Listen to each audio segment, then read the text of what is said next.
Chloe was beautiful and had a personality to match. The moment she appeared, she could captivate everyone's attention, so she never lacked suitors. Back when she wanted to reassure him, she would firmly reject other guys, dedicating herself solely to Nicholas. But now? She accepted them all. Anyone but Nicholas could give her flowers, and she would smile, accept them, and thank them, as if deliberately trying to provoke him. Nicholas could only watch helplessly as she grew closer to the other men around her. There was nothing he could do. From the very beginning, they had only ever been ordinary classmates. He had no right to interfere with her social life. This was a fact she had made brutally clear after he got drunk one time, lost control, and punched a guy who was giving her flowers. She had slapped him and spelled it out for him. Over time, the sting of the slap faded, but her words branded themselves onto his heart. They became a needle suspended above him, poised to prick him, a painful memory he could never forget. Slowly, Nicholas grew accustomed to the sight of her being the center of attention. He had to admit she was right. She was never his property. After being rejected again and again, a numbness started to set in. No matter what hurtful things she said or the look she gave him, that sharp pang in his heart didn't return. The 50th rejection, the 100th, maybe there would be 101st. Nicholas never planned on giving up. Just when he thought he had truly become indifferent, everything changed. Chloe appeared in front of him, arm in arm with a man, smiling as she told someone nearby, "This is my boyfriend."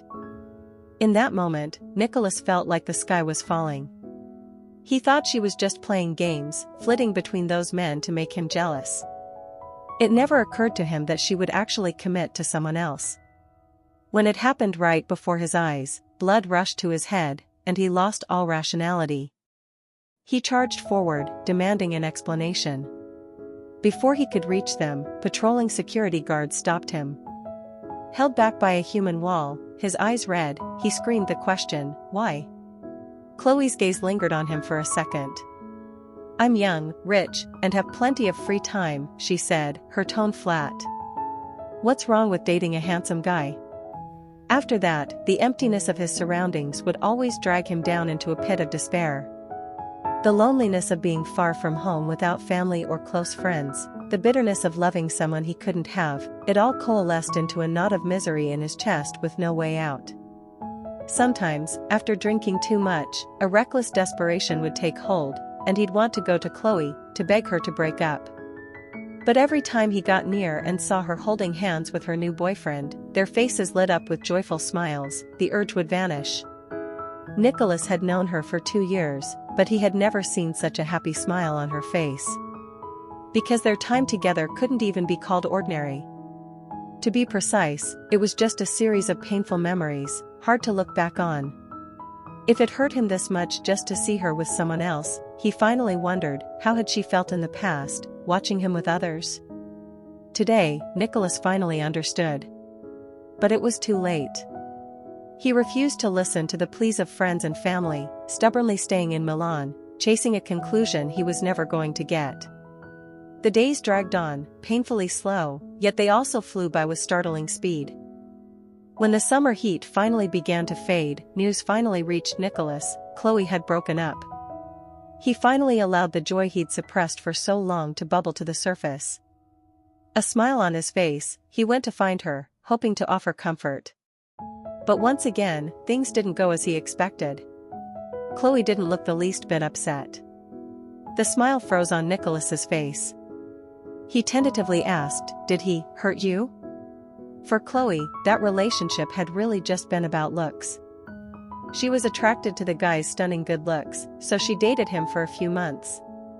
After seeing that face enough, the novelty wore off. When he had to return to his home country, she took the opportunity to end things. Did she have real feelings? Sure, she'd invested some, but not deeply. So after the breakup, aside from a brief moment of melancholy, she bounced back quickly. So when Nicholas abruptly asked his question, Chloe was momentarily speechless. She stared at him for a long moment before finally offering a polite smile. It was a mutual breakup. We were both willing. What hurt are you talking about? And even if I was hurt, compared to what I went through the last 2 years, what does it matter? Weren't you there to see it all? Why the fake concern now? Her biting sarcasm made Nicholas panic. What happened back then? I can explain. Enough, she cut him off. Just stop, you're being annoying. Nicholas, quit acting in front of me, okay?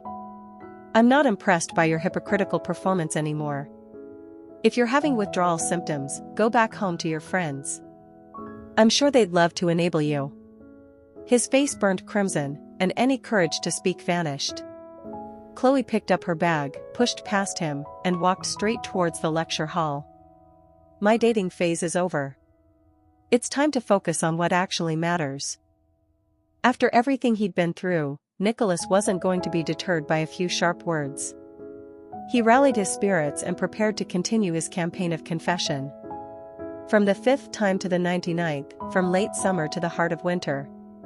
He tried everything: a swimming pool filled with flowers, a dazzling firework display, drones flying over Milan's skyline. Chloe remained utterly unmoved. She was even somewhat grateful she had corrected what people called her. Now everyone used a different name for her, and few knew she was the Chloe from all those public declarations. Running out of ideas, and only after a friend's suggestion, did he finally land on a plan for the 100th time. He chose the university's small garden. He set up a massive domino formation, recreating the scene of their first meeting. He draped fairy lights in the trees and planned to light candles throughout the garden at night, aiming to bring Chloe back to the past. To lure her there, Nicholas enlisted many people and drafted dozens of contingency plans. This time, he would make her understand that his love for her had been real from the first sight, and that his remorse now was genuine. Everything was set. Only one thing went wrong. The appointed time came. Chloe didn't. The people he'd asked couldn't find a trace of Chloe. All his prepared plans were useless. Just as his meticulously planned surprise was about to unfold to an empty audience, the alarm he set for 9 p.m. chimed. The dark garden was instantly illuminated. Countless balloons rose, petals and feathers drifted down from above, and the romantic sound of a piano echoed between the trees. A steady clack-clack-clack filled the air as the domino chain, triggered automatically, began to fall. One after another, for over 10 minutes, until the final domino tipped. At that moment, all the candles burst into flame, lighting up the area and revealing a vivid image of a swan in mid-dance, laid out on the ground. The entire surprise had executed perfectly. But Nicholas felt all the strength drain from his body. Leaning against a nearby trellis, a cold sweat broke out on his forehead, and his eyes lost their focus. It was all because the spot he'd purposely left empty for Chloe, right beside him, remained vacant. Chloe hadn't come to his 100th confession. He knew she must have seen through his plan and deliberately vanished without a trace. And he was right. After the spectacle ended, his phone rang. It was an unfamiliar international number, but the moment he answered, he recognized the voice immediately. It was Chloe. The roar of crashing waves and a soft, light laugh sounded in his ear. I heard you were planning your 100th grand gesture tonight? His heart, which had already turned to ash, glowed with a faint ember of hope at the sound of her familiar voice. Swallowing his pain and frustration, he forced a casual tone. It's fine. Just you calling me makes me happy. If you're willing, I can prepare 101st, 102nd. His voice held a trace of desperate hope, as if he was already dreaming that she had forgiven him. Chloe had no intention of feeding that delusion. Gazing at the turbulent sea and feeling the warm sun on her skin, her tone was almost cheerful. The first thing, she said, is to kindly remind you. It's winter. The air is dry.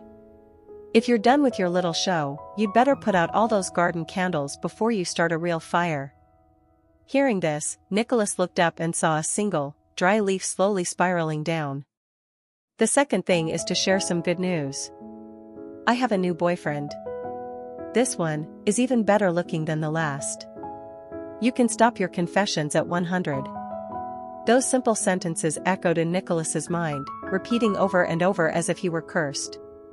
A heart-splitting pain erupted in his chest, followed by a sharp, stabbing agony in his forehead.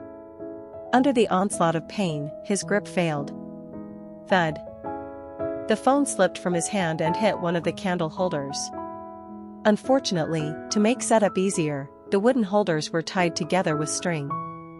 One candle toppled, pulling the others down with it in a chain reaction.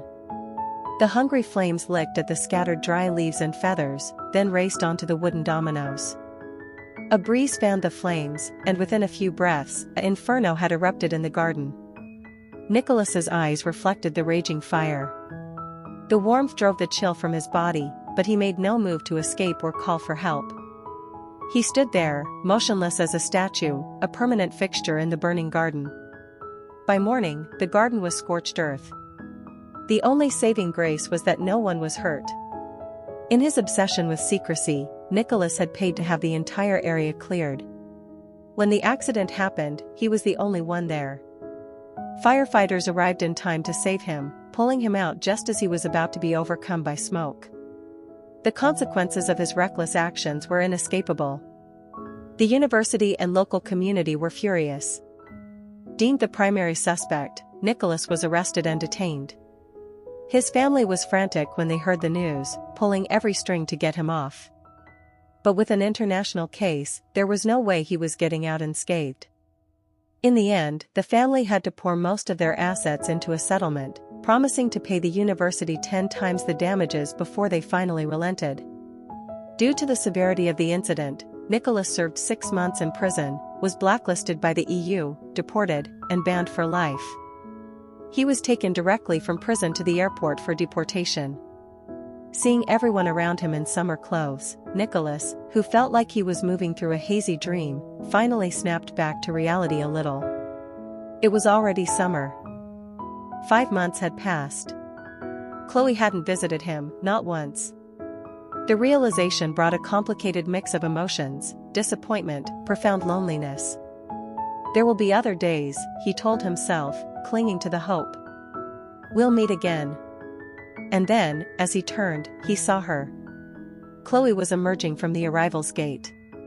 Months apart, and she showed no signs of weariness, just a smile so bright it crinkled the corners of her eyes. But what twisted in Nicholas's gut wasn't her smile.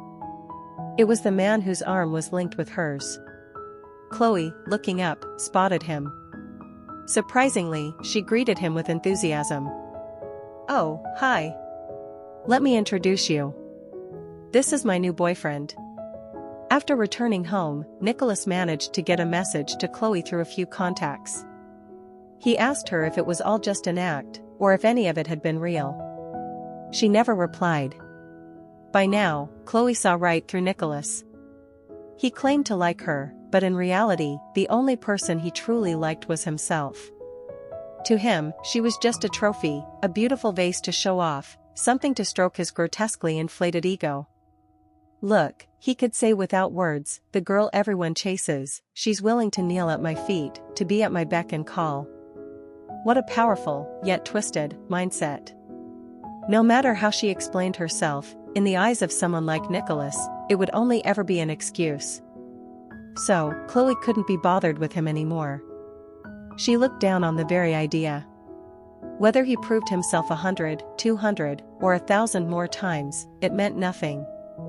In her second year studying in Milan, she seized opportunities, entering numerous competitions. Her horizons broadened, and her reputation grew. She was busy researching the latest fashion trends with professors and classmates. In her free time, she hung out with friends, relaxed, and traveled the world with her new boyfriend, experiencing the best life had to offer. Life was long. She had a vast, unpredictable future ahead to explore. Why would she let herself be fooled by the wrong person again? Time flew.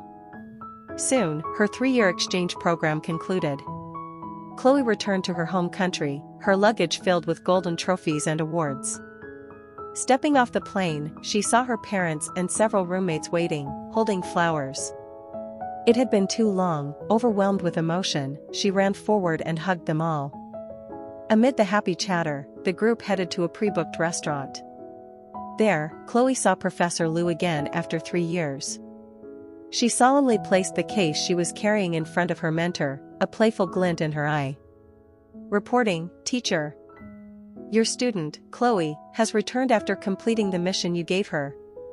Please review the results of my 3 years of work. Professor Liu was, of course, already familiar with the designs she'd created abroad, but after their long separation, he was happy to play along. He patted her shoulder lightly, feigning solemnity. Don't let yourself become complacent. You must keep striving for greater heights. Their banter made everyone at the scene laugh. Chloe's mother warmly urged everyone to sit down and eat. The clinking of glasses and dishes filled the air, the atmosphere festive and bright. After the meal, Chloe took several invitations from her bag and handed them out, her eyes sparkling.